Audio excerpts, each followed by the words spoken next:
Hi, and welcome along to the North Lodge Cottage Garden, where I'm quite literally surrounded by the rose that I'm going to talk to you about today.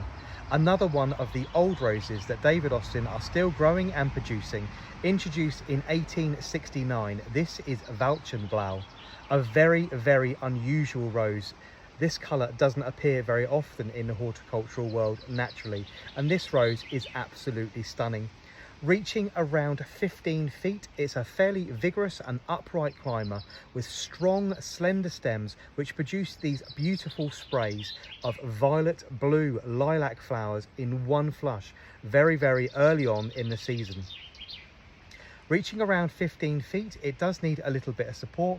I've got two of these, one planted against the cottage and one planted on the fence. Now, just to give you a little bit of advice about how versatile this particular climber is, the one behind me is on a west facing aspect and gets sun all day, every day, and baked well into the evening, and it flowers and performs really beautifully. The other one I've got planted on the east side of the cottage, where it gets direct sunlight for no more than about 3 hours per day. Its flowering is not quite so heavy, but the colour is still strong, the leaves are still healthy, and it suffers with no problems whatsoever. It's virtually completely thornless, which makes it useful in the garden for putting into high traffic areas or round doorways where you may not want to get caught up in thorns. But veilchenblau is a stunning lilac blue rose with wonderful whiting to the centre of the petals, this lovely dog rose shaped bloom with a cluster of yellow stamens in the centre.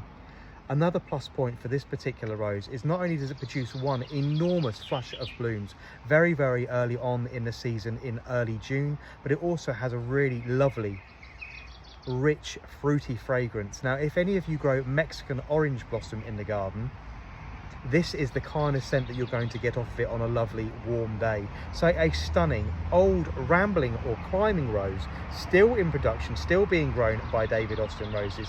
This is an absolute cracker.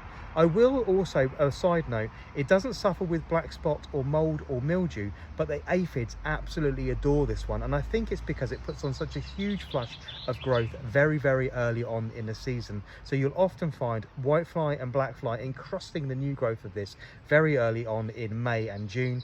It soon shakes it off and performs really well, performing a huge flush of flowers all the way through mid-June into the very beginning of July.